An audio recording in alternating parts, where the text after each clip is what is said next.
Bonjour et bienvenue sur Dessine-moi une rose, la chaîne où on parle d'art-thérapie, de développement personnel et spirituel.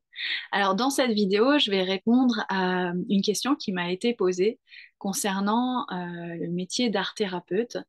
N'est-ce pas difficile de pratiquer au quotidien sans se laisser happer par la souffrance et les problèmes des gens qui viennent nous voir? Eh bien, c'est une question très intéressante et qu'il est judicieux de se poser avant de choisir ce métier. Parce que effectivement, comme tout métier de la relation d'aide, que ce soit être infirmière ou éducatrice, éducateur ou thérapeute, eh bien, globalement, les gens qui nous entourent et qui viennent nous consulter sont des personnes qui vont mal et au mieux qui ne vont pas très bien. L'important, je dirais, c'est de poser son cadre. Ce cadre doit être, selon moi, posé en fonction de ses aspirations, de ses talents, de sa zone de génie, de ses limites, de sa zone aussi d'incompétence et de, euh, de ses besoins. Voilà. Et donc, ce cadre nécessite une bonne connaissance de soi. Dans mon cas, c'était très clair que j'allais pratiquer euh, de manière indépendante, euh, comme voilà, une, une psychologue ou une psychothérapeute en cabinet libéral et d'accompagner les personnes de manière individuelle ou collective et d'avoir un public privé qui viennent de leur propre chef, de leur propre initiative, que ce soit celle des parents pour les enfants ou les adolescents ou que ce soit la leur pour les adultes.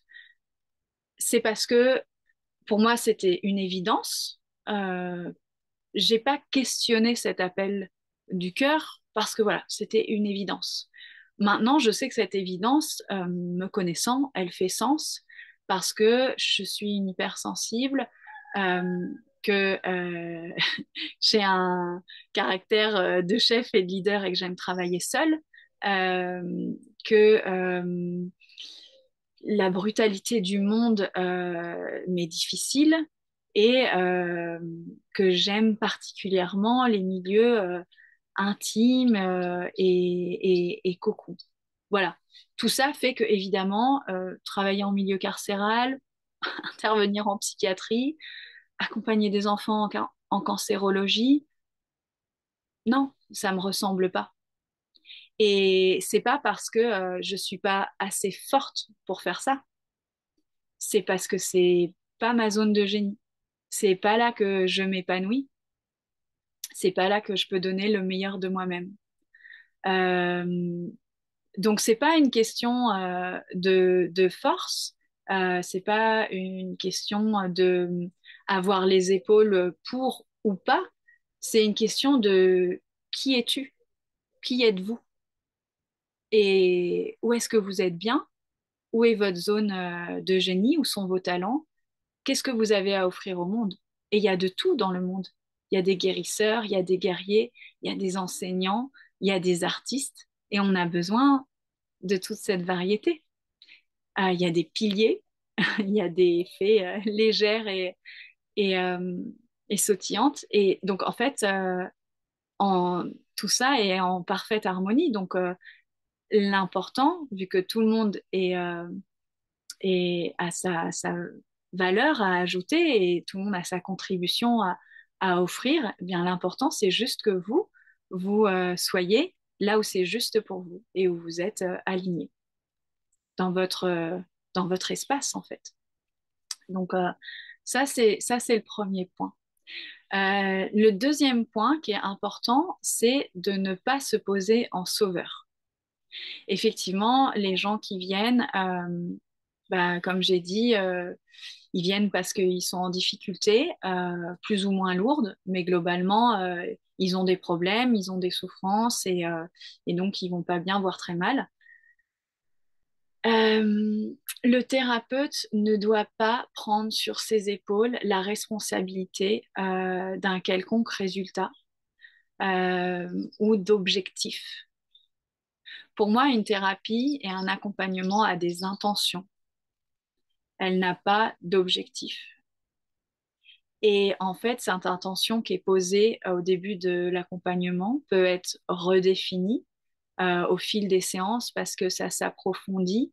L'alliance entre le consultant et le thérapeute grandit, s'installe. La compréhension du thérapeute euh, de son consultant grandit. La compréhension du consultant de lui-même grandit aussi. Et donc, eh bien, ces intentions peuvent être redéfinies. Euh, voire pas, si c'est bien, enfin voilà, si les choses sont claires dès le départ. Et ensuite, ces intentions, eh bien, l'accompagnement peut être comme un tremplin. Et dans ce cas-là, on parle de thérapie brève où du coup, bah, en 3 ou 4 mois, la personne, grâce à l'accompagnement en art-thérapie, a acquis la compréhension de soi et des outils nécessaires à sa mise en route autonome et donc peut continuer le chemin de manière autonome et indépendante par la suite. Soit l'accompagnement peut durer des mois ou des années.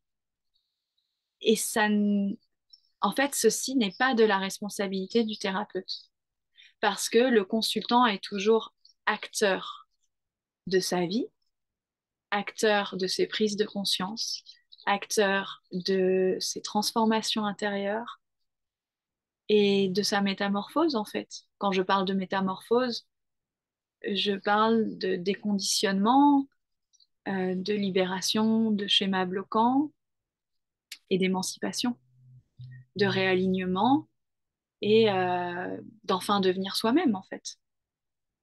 Et donc, enfin devenir soi-même, ça peut être le travail d'une vie, la quête, le chemin d'une vie. Ça demande beaucoup de courage, ça demande beaucoup de temps, parce que la conscience et la psyché fonctionnent par couches. Euh, ça demande de la résilience, ça demande des temps de pause, d'intégration. Ça fait traverser des tumultes, de grandes réorganisations, donc des déstructurations, donc des pertes de repères, donc des sensations de vertige. C'est pas confortable une thérapie, mais tous ceux qui en ont fait, je pense, ne le regrettent pas, parce qu'ils préfèrent la personne qu'ils sont aujourd'hui que celle qu'ils étaient quand ils ont commencé. Mais voilà, c'est pas,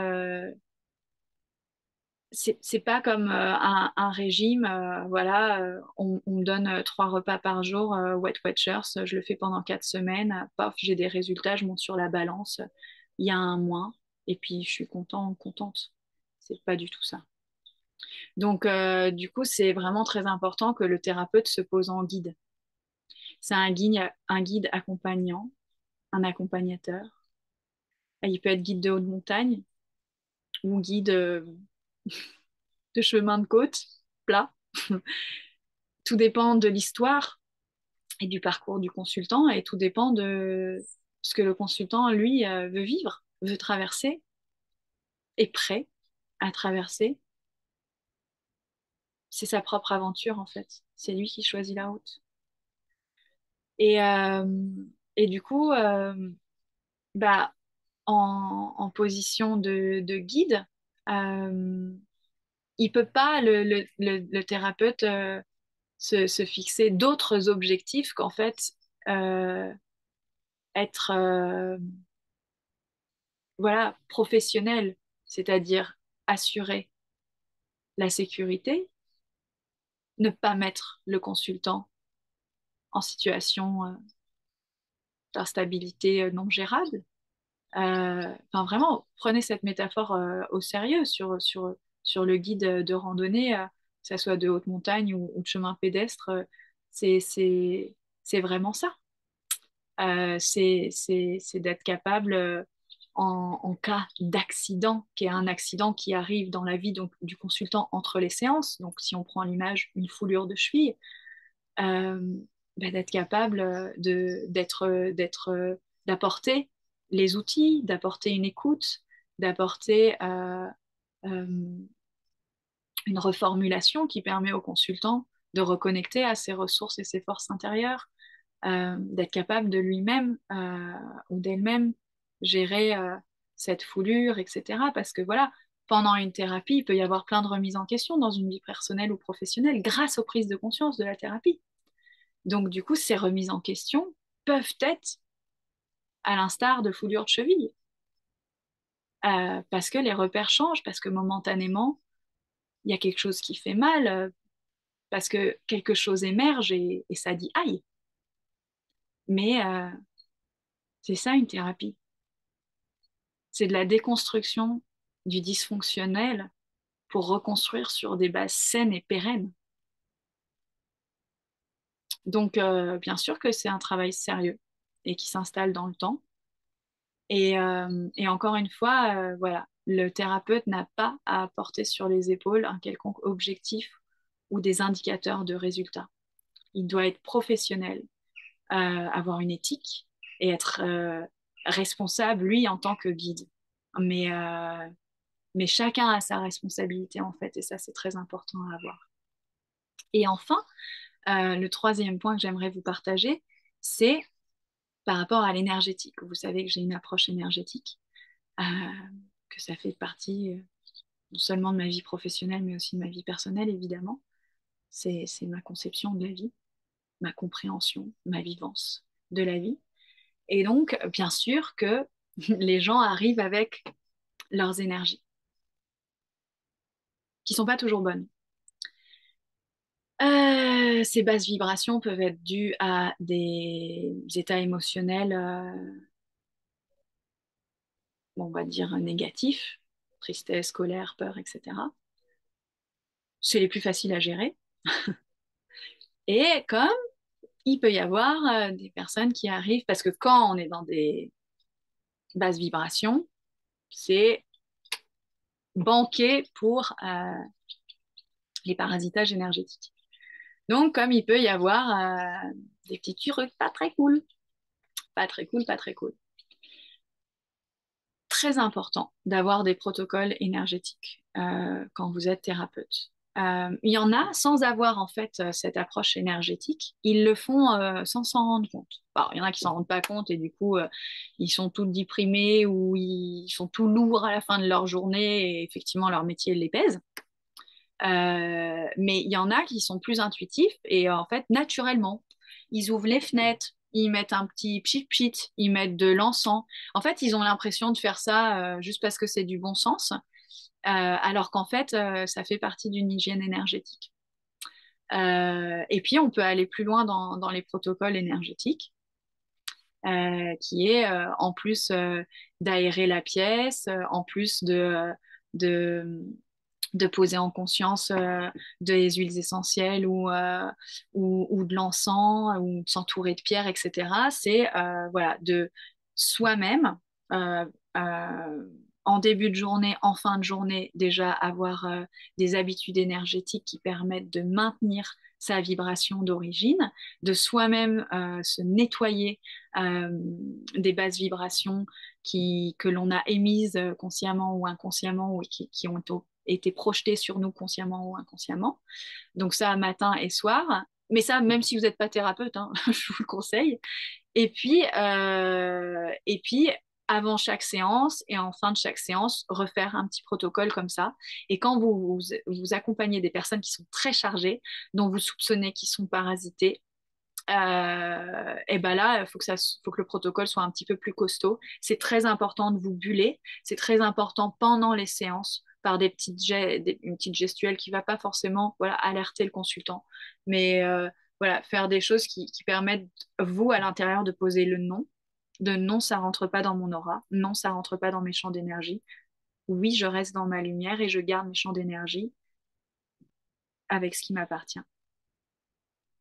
Et voilà, je ne serai pas perméable à ça. Et, euh, et voilà, et ça, c'est très important de le faire et ça permet de rester dans l'empathie, de rester dans l'écoute active, de rester dans la bienveillance sans fusionner avec la souffrance de l'autre, sans se laisser happer justement par son histoire ou son émotionnel, ou sans, pire, se faire parasiter par le parasite avec lequel il est venu. Et ça, bon, ça m'est arrivé, hein, donc je parle vraiment d'expérience et c'est comme ça qu'on apprend aussi. C'est en ramassant la poussière. Mais voilà, donc ça c'est important. Voilà, j'espère que ce partage vous aura plu. Je l'ai fait parce que bah, une personne me l'a posé par mail et je me dis, si ça peut profiter à plus de personnes, aujourd'hui j'avais le temps, j'ai fait une petite vidéo. Donc n'hésitez pas à mettre un pouce si elle vous a plu, à laisser des commentaires si vous avez des questions ou si vous avez des remarques. Et je vous dis à bientôt sur Dessine-moi une rose. Ciao, ciao!